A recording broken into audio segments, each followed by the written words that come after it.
Bueno, tiempo de entrevista y despacio, porque como todos los martes, como ya viene siendo habitual desde hace ya creo que 3 semanas con esta, pues nos acompaña Kepa Murua, escritor, amigo, bueno, un hombre con el que siempre uno se identifica y yo más si cabe. Bueno, hoy me ha propuesto hablar de Kafka. Y hablar de un libro que yo me lo leí hace muchísimo tiempo y que ya lo tenía casi olvidado, y que cuando me lo propuso dije, hombre, Kafka, qué bueno. Bueno, Kafka, que escribió una carta a su padre con la intención de que éste la leyera.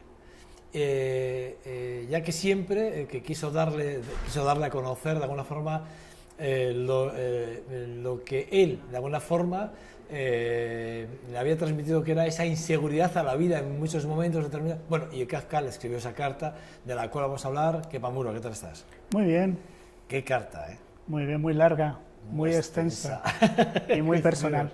Son 100 folios manuscritos con anotaciones que fue cambiando con el tiempo, y la verdad es que Kafka habla de su padre, de sí mismo, y son unas pequeñas memorias que profundizan en la relación con su padre, un padre autoritario, muy diferente a él un muchacho sensible, un hombre que se quería dedicar a la escritura, también con unas perspectivas diferentes en cuanto a la cultura, la política, etc.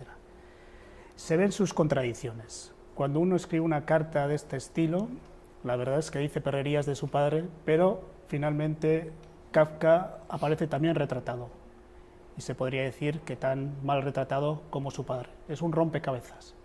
Intentan de alguna manera confesar, o Kafka intenta confesar esa peculiaridad de esa relación, y aparecen, como he dicho antes, esos matices que muchas veces no se ven. Este es un libro que yo leí cuando tenía 20 años, de hecho está firmado en la primera página, y aparece el año cuando lo leí, en el 82, y a mí me abrió los ojos porque yo era un muchacho que leía de todo, pero me di cuenta que esto era algo diferente, que había una calidad que yo concibo que es la calidad literaria, pero que era algo diferente porque nos servía para desentrañar también la relación que teníamos con nuestros progenitores. Uno se va reflejando en lo bueno y lo malo. Entonces es un libro muy literario, pero a la par muy didáctico, que puede servir a los padres que tienen problemas con los hijos, y sobre todo a los hijos que tienen dificultades para comunicarse con su padre.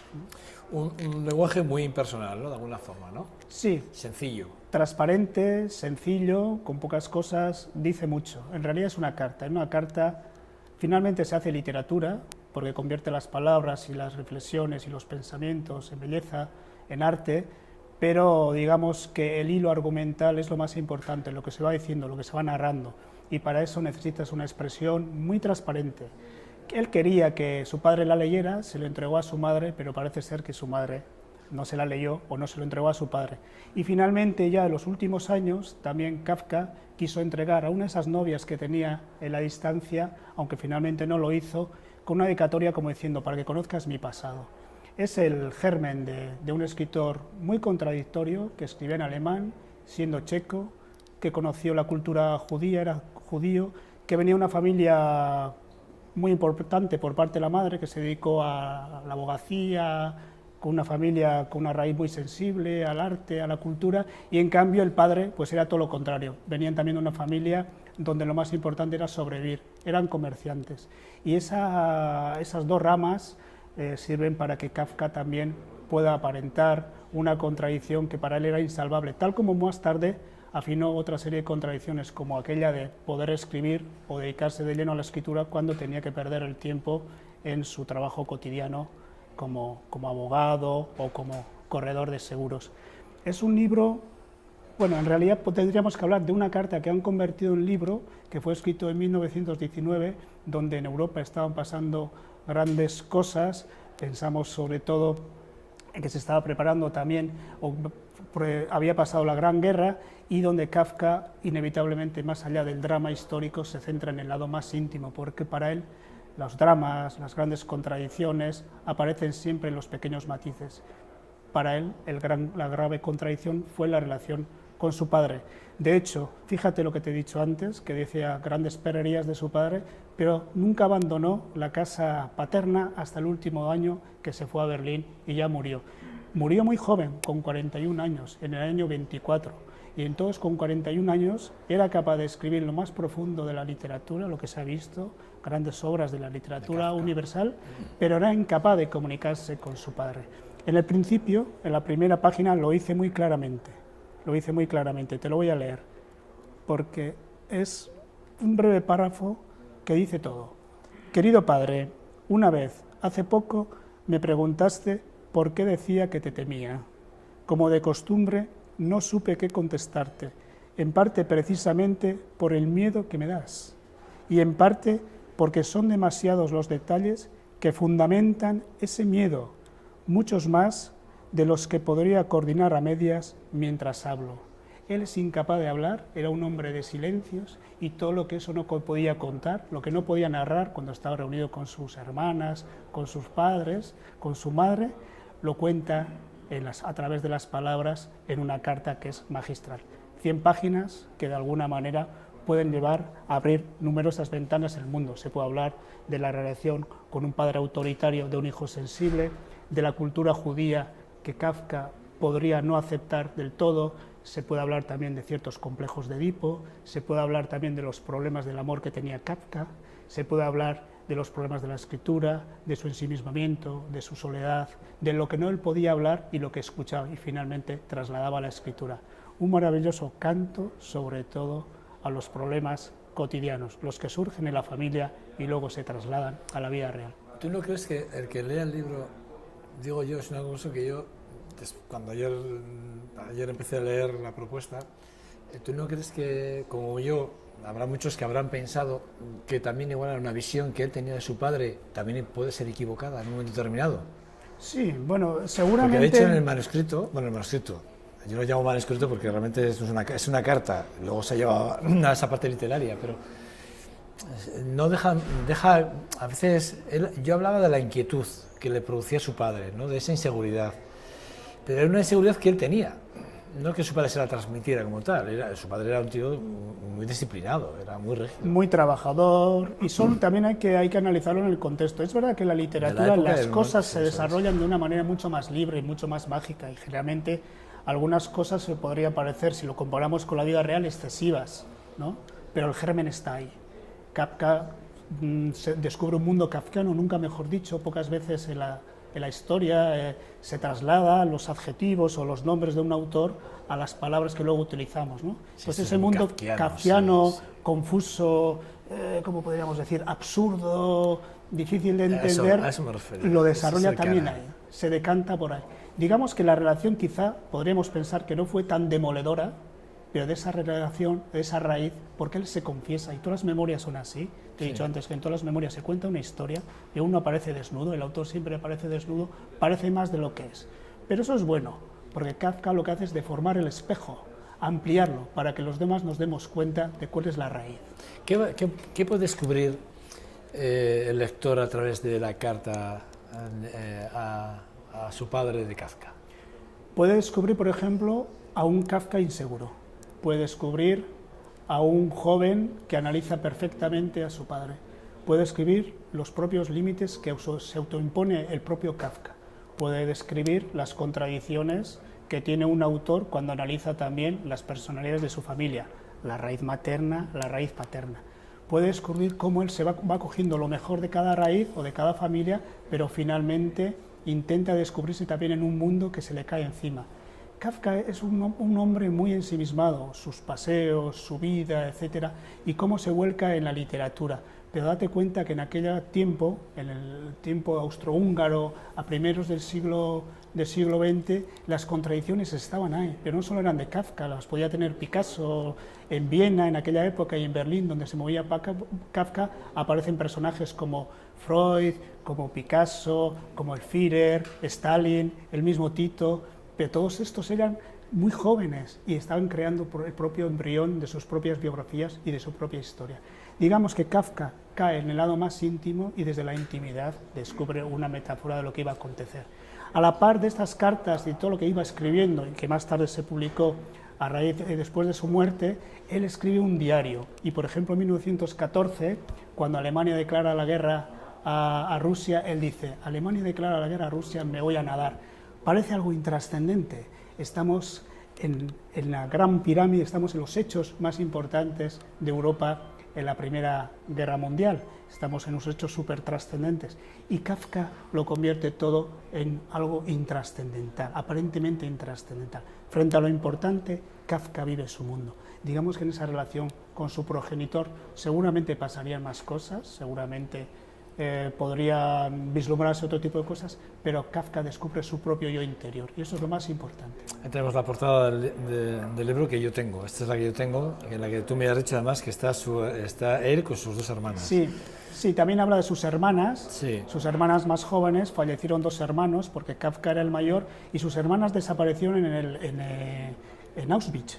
Y yo creo que también, si uno puede leer los diarios, Kafka se adelanta a todo lo que iba a ser la matanza de los judíos en la Segunda Guerra Mundial, se adelanta porque ya está hablando un poquito del fin de los tiempos, etc. Pero una cosa son los diarios, donde uno se confiesa a calzón quitado, y otra cosa es una carta al padre, una carta extensa, donde funciona también como una memoria de conciencia, donde uno se va retratando. Retrata a su padre, nunca lo nombra, se llama Heinrich, su padre se llama Heinrich Kafka, y nunca lo nombra, le habla como si fuera un padre, mantiene una distancia. Y también hay que ver un poquito el significado de la palabra Kafka, ¿no? Kafka en checo significa corneja. ¿Corneja? Corneja, sí. Y yo creo que en un momento dado, yo a veces cuando leo, sobre todo Carta al Padre, veo a un Kafka que saca la cabeza y muchas veces lo oculta. Pero es normal, es el juego del avestruz que tienen muchas veces los padres con los hijos, los progenitores con los adolescentes. Intenta rebelarse, pero no puede. Intenta acercarse a él, no sabe cómo. Intenta hablar con él y no puede, porque su padre es un gran orador, pero le dice a él que se calle. Y le ha dicho tantas veces que se calle, que finalmente no ha podido hablar. Y entonces cuando habla, es un hombre que, fíjate, escribiendo es capaz de contar lo más maravilloso del mundo y de formar el espejo de la realidad.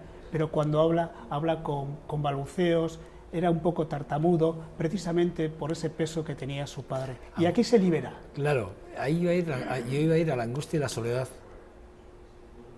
Bueno, aquí se ve más que la angustia y la soledad, se ve de alguna manera la incomunicación. La incomunicación de un hombre que tiene... me refiere un poco más la angustia, claro, el verse prácticamente solo, ¿no? Sí. En su mundo, que al final es lo que te decía, es su percepción de la vida, ¿no? De su mundo. Yo... cosas que transcribo de la carta, ¿eh? No, es la sensación que me da a mí, ¿eh? Puede haber. Hay culpa, hay terror, hay momentos de soñamiento en un momento determinado, o sea, hay cosas que se dejan ver claramente, ¿no? Y que además él lo traslada y se lo dice claramente. Sí, pero sobre todo hay una confesión de la incomunicación, de cómo le ve él a su padre y cómo se ve él frente a su padre, y seguramente, y cómo se imagina él que su padre le ve a él. Y sobre todo hay un modo de comunicación. Él por eso mismo lo escribe, le dice, en la escritura estoy fuerte, en la escritura domino la escritura, toma, esto es lo que yo pienso, esto es cómo veo yo nuestra relación y cómo he aprendido de ti algunas cosas y he dejado otras cosas de lado. En realidad es una revelación, pero es una revelación y también una rebeldía. Se revela en contra de su padre a través de la escritura. No puedo hablar, pero en la escritura hago lo que digo, hago lo que quiero, imagino, creo, deformo la realidad, ¿no? Gabriel García Márquez, al hilo de este tipo de conversaciones en torno al libro, dice que es la novelita o la carta que más le influyó, porque cuando leyó con 17 años, por ejemplo, ya no solo la carta al padre, o digamos, más que la carta al padre, las obras de Kafka, especialmente en la Metamorfosis, cuando vio que la primera frase, un hombre aparecía, nada más despertar, se convirtió en un gran insecto, se da cuenta que deforma la realidad.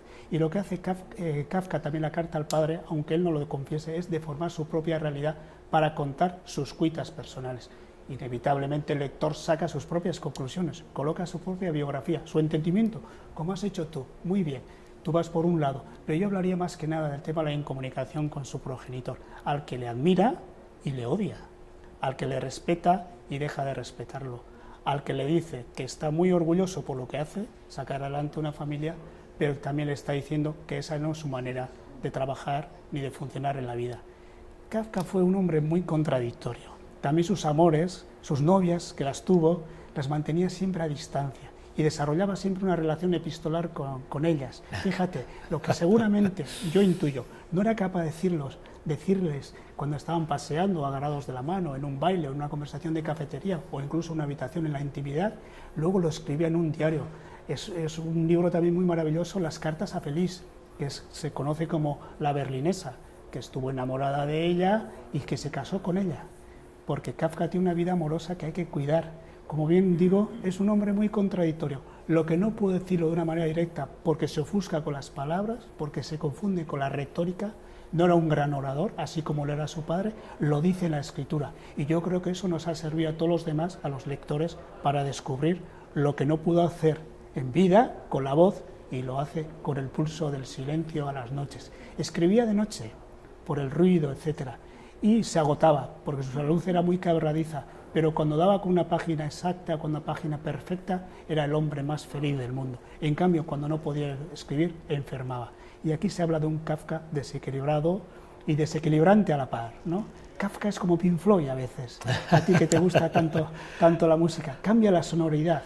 Pink Floyd cambia la sonoridad, salvando los contextos, y él cambia la sonoridad, porque acerca la conciencia y acerca el interior a la escritura, pero nos retrata a todos, porque de forma tan bien, o lo exagera tan bien, que finalmente nosotros podemos ver la raíz de esos problemas, o la raíz de nuestra propia historia personal, o si quieres, la raíz de nuestra propia historia global. Bueno, el caso es que una gran propuesta estas cartas, la carta al padre de Kafka. Me dejas sin palabras porque realmente has abordado prácticamente todo lo que es la carta en sí en escasos casi 20 minutos. Bueno, es que Kafka da para mucho. Se puede contar muchas cosas y con Kafka se puede retratar la historia de Europa, sus propias contradicciones. Claro. Un escritor checo que escribe en alemán, un escritor joven que se mueve en los ámbitos judíos con cierta modernidad, hace teatro, La figura de su madre. ¿Perdón? La figura de su madre. Muy cercana, muy protectora con él, muy protectora, muy cariñosa y muy protectora. Fue importante. Sí. Quiero decir, probablemente por esa protección que le daba a su madre pudo escribir esta carta. ¿Podría ser que por ahí fueron los tiros? No lo sé, nunca se sabe, pero es verdad que esas personalidades tan diferentes entre el padre y la madre pues les servían para sobrevivir en el entorno familiar. Sí, bueno, el padre no aparecía. Sí, para sobrevivir, se dedicaba al trabajo cátedra, claro, y le servía para vivir el entorno su madre familiar. Era una mujer muy culta, y entonces creo que desde ahí, ¿no? Le protegió. La familia Lowe, de diferente, con una tendencia más cultural, más intelectual, más artística, digamos que le da esa raíz. En estas cartas al padre él dice, ¿no? Soy la contradicción de esas dos raíces familiares. Por una parte, los Kafka, dedicados al comercio, dedicados a sobrevivir en tiempos de penuria, y por otro los Lowe, más intelectuales, más cultos, con más sensibilidad. Y finalmente, fíjate como rebeldía, recordando un poquito alguna frase emblemática de estas cartas al padre, finalmente le dice a su padre, a través de la escritura, mi rebeldía pasa por dedicarme exclusivamente a mi propia espiritualidad. Y su madre era bien espiritual, pero también le protege excesivamente, y de ahí sale un hombre ensimismado, solitario, contradictorio, mágico, a través de la escritura, pero también de silencios en la comunicación. Era capaz de volcar todo en un folio en blanco, como se dice hoy en día, en estas 100 hojas manuscritas, pero luego no era capaz de expresarlo.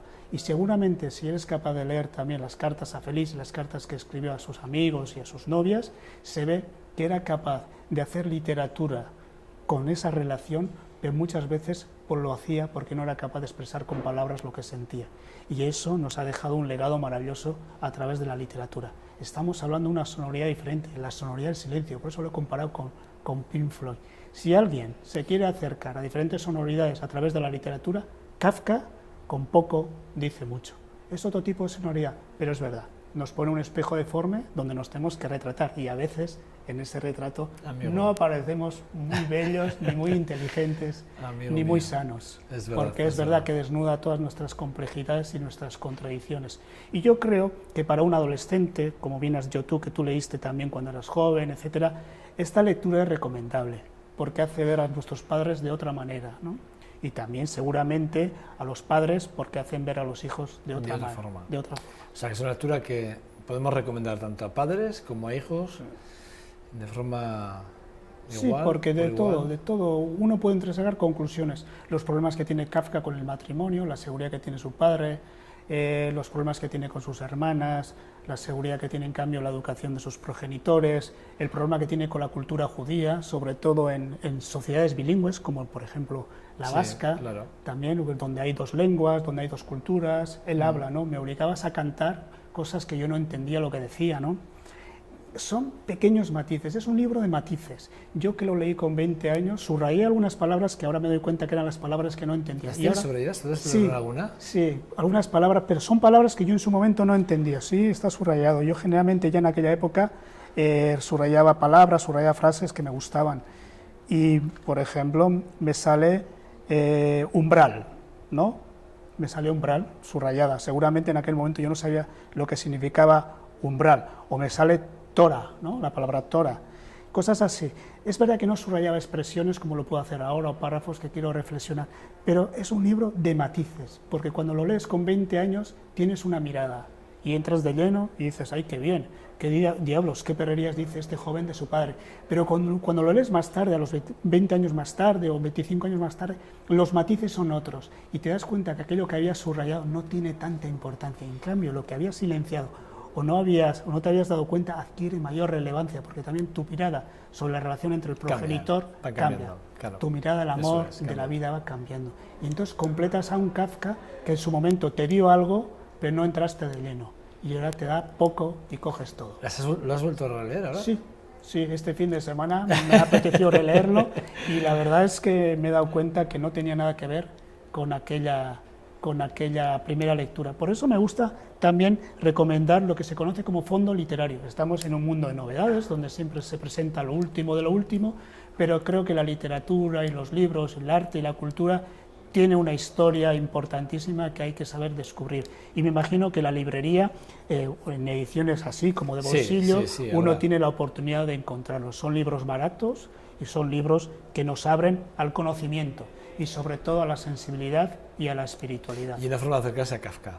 Sí. Una forma además de acercarse a su forma de escribir, su forma de pensar y a una autobiografía que está escrita de diferentes formas, más desde dentro, desde la familia, desde el día a día. Sí, una memoria. Día, sí. Kafka tenía cosas interesantes, como por ejemplo trasladar la mirada, una mirada diferente, ¿no? Lo hemos dicho varias veces, cuando la gente quiere desarrollar un hecho o quiere hacer literatura o arte, muchas veces, o la historia, plantea las miradas muy centradas, ¿no? Kafka, como era tan ensimismado y tan silencioso, plantea una mirada diferente, pero esas miradas diferentes son finalmente las que convierten esa diferencia en algo normal, ¿no? Pedro, estaba pensando en Pedro Muras, en Pedro Tellería, ¿sabes por qué? Porque el otro día hablé con él de Gustave Flaubert. Ah, también. Yo tengo algo referente a las cartas, porque ya sabes que Gustave Flaubert tenía un amante a la que le escribía cartas por allí por el 1800. Madre de Dios. Imagínate escribir una carta en 1800, desde que la escribes hasta que llega, imagínate, ¿no? Todo eso se ha perdido. Yo decía lo de Pedro, y ya me puedes perdonar, pero era porque estaba pensando en ese momento, en el comentario que le hice el otro día respecto de ese, que podría ser uno de los temas que podríamos tratar también, porque hay un libro de cartas de amor preciosas de Flaubert, uno de los grandes pensadores, y que también podríamos tratarlo. Es algo que te dejo encima de la mesa. Las cartas. Por eso me ha salido, puedes perdonar, pero por eso me ha salido. Porque a través de las cartas, libros inéditos o cosas como estas de Kafka podemos acercarnos de forma muy diferente a ciertos autores que nos vamos a dejar nos dejan ver otro tipo de perspectivas al respecto de lo que han sido como personas más que como escritores. Y eso es súper interesante. Sí, bueno, suelo recomendar también que la gente se acerque a los autores a través de sus biografías. Yo leo muchas biografías, o leía, ya no leo tantas, pero antes me leía muchas biografías. Algunas son muy divertidas, dan una visión totalmente diferente a la que tenemos del autor. Y luego, si queremos profundizar algo más, las cartas, y generalmente las cartas de amor, ¿no? Cartas de amor, ahí la gente se desnuda mucho y no tan bien como uno desearía, pero uno aprende mucho, porque ahí cuando hablas con el corazón no te puedes mentir. Y la literatura tiene una cosa, que es esa deformidad de la vida, del espejo, etcétera, pero por otro lado tiene esa raíz de la verdad, y las cartas nunca mienten. Qué Kafka no miente. Eres un monstruo. Me apasiona poder hablar contigo, porque además haces una cosa que lo voy a decir, conmigo nunca lo haces, tomando un café nunca hablamos de esto. Hablamos de otras cosas, pero Bueno, nunca hablamos de literatura. Bueno, sí, hablamos, pero no en la profundidad que lo hacemos aquí, y es de agradecer porque, bueno, tú sí que te desnudas en cada uno de los momentos que vienes a este programa. Kepa, muchas gracias. A ti. Te espero el martes que viene. Muy bien. ¿Vale? A ver qué propuesta me haces esta vez, que llevamos 2 y me tocas, ¿eh? Ah, Cuídate mucho. gracias. ¿Vale? Te deseo una feliz semana, ¿vale? Gracias. Bueno, a ustedes les espero en 2 segundos, ¿eh? 2 segunditos y vuelvo. Hasta ahora.